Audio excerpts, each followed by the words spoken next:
Welcome. This is James Corbett of the Corbett Report with your Sunday update from the Center for Research on Globalization at globalresearch.ca. And now for the real news. The annual meeting of royalty, politicians, business moguls, and academics known as the Bilderberg Conference is set to take place later this week. This year's confab will run from June 9th to the 12th at the Grand Hotel Kempinski in St. Moritz, Switzerland. The conference is a yearly get-together of 130 of the who's who of Europe and North America, from David Rockefeller to Joseph Ackerman to Queen Beatrix. The group, which takes its name from the name of the hotel where the first meeting was held, has traditionally convened under a media blackout, with those members of the press and media moguls in attendance agreeing to forego reporting on the proceedings. Since the group's founding in 1954, however, a handful of researchers and independent journalists have worked to expose the group and its activities, and it is only with the rise of the online alternative media in recent years that Bilderberg has come to mainstream attention. The organization has had to become more open in recent years and now operates an official website, bilderbergmeetings.org, which lists the group's steering committee membership, agenda of past meetings, and press releases, repeating the official justification for the group's secrecy.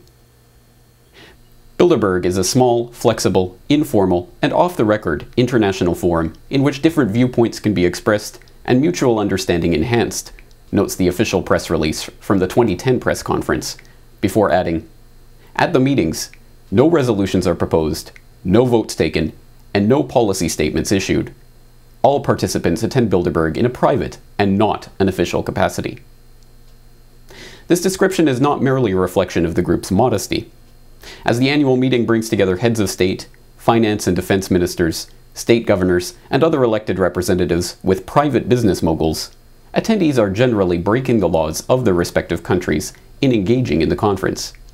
Under the Logan Act, for instance, it is a crime for any U.S. citizen to negotiate with a foreign nation on the USA's behalf. As a gathering of some of the richest and most influential people on the planet, the conference is a lightning rod for criticism and speculation about the group's true purpose. The speculation is not unfounded, as investigative journalists like Jim Tucker and Daniel Esterlin have been able to predict numerous world events from discussions that their sources were able to smuggle out of past conferences. Such instances of prediction include Jim Tucker's successful 2002 prediction based on Bilderberg intel that the Iraq War would be launched in March of 2003. Daniel Esterlin's on-camera revelation from the 2006 conference that the Bilderberg members were planning to pop the housing bubble later that year to precipitate a general banking crisis.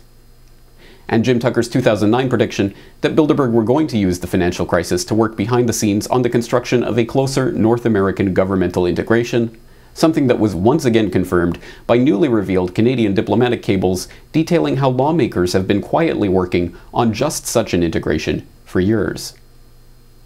In 1991, a then unknown governor of Arkansas was invited to attend Bilderberg, the year before becoming President of the United States.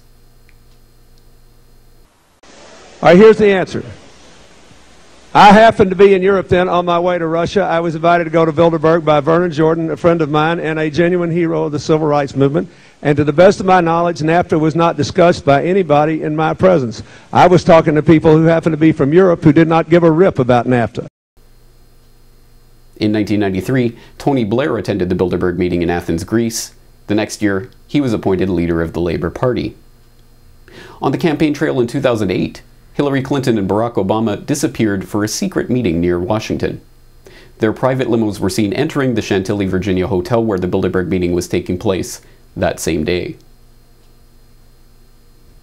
The Associated Press has learned that Barack Obama and Hillary Clinton have met face-to-face. The closed-door meeting comes just days after Obama clinched the Democratic nomination and just one day after Hillary Clinton's campaign announced she's planning to drop out of the presidential race. Campaign aides for both candidates say the meeting was about unity.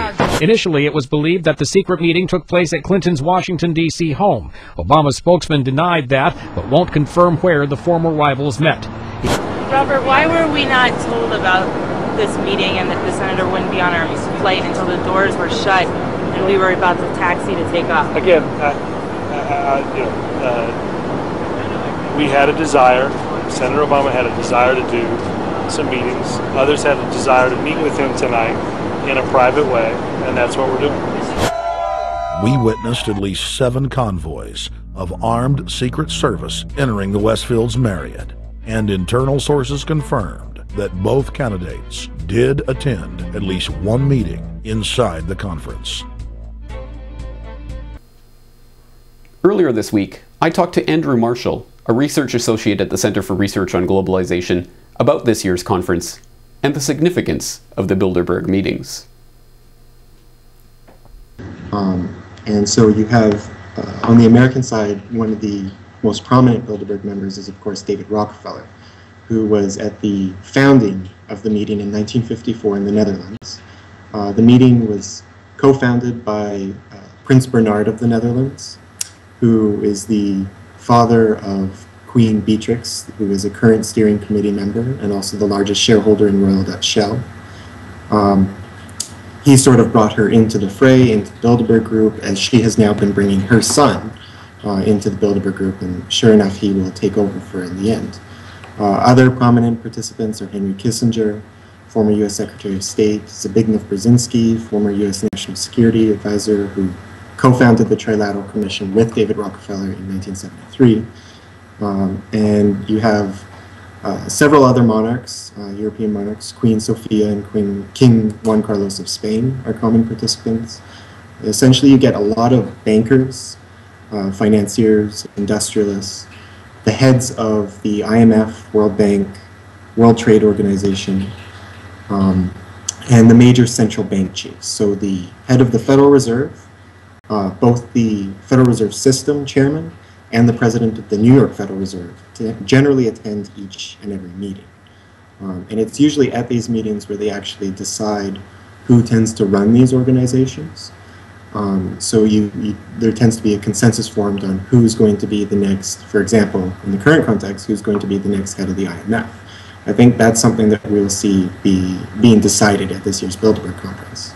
So look for several of the contenders' names to appear on this year's list, and you can pretty much guarantee it's going to be one of them. In recent years, mainstream news outlets that have been forced to address the increasingly infamous meetings have resorted to downplaying the meeting's significance, stressing that no decisions are made at the conference and that policy is not set there. This year, the Swedish news outlet thelocal.se has been the first major outlet to address the meeting. In a piece entitled "Debunking the Mystique of the Bilderberg Group," the website quotes a Sweden-based academic who has written a new book on the subject, attempting to dismiss the idea that anything of importance is actually discussed behind closed doors. To suggest that they, the Bilderbergers, are consciously coming together to agree on objectives to change the world is wrong, Dr. Ian Richardson is quoted as saying in the article. This claim is particularly puzzling given the repeated admissions and revelations that the group has demonstrably been working toward consciously shaping international policy and using their members' influence to implement their policy objectives. Leaked documents from the second ever Bilderberg conference in 1955 reveal that even at that time Bilderberg was devoted to the creation of a European Union and a single European currency.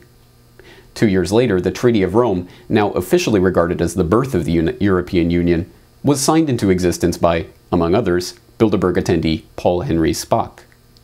In March of 2009, former EU Commissioner and current Bilderberg Steering Committee Chairman Etienne Davignon admitted to the EU Observer that Bilderberg had been instrumental in creating the euro currency in the 1990s. Just last year, former NATO Secretary General and two-time Bilderberg attendee Willy Claes admitted that Bilderberg attendees are expected to use reports from Bilderberg meetings to set policies in their respective countries. Despite all of this evidence to the contrary, look for more mainstream news reports in the coming days dismissing all talk of the importance of the Bilderberg Conference as conspiracy theory. For more on this story and other breaking news and current events, please go to globalresearch.ca. For more research and analysis by James Corbett, please go to corbettreport.com.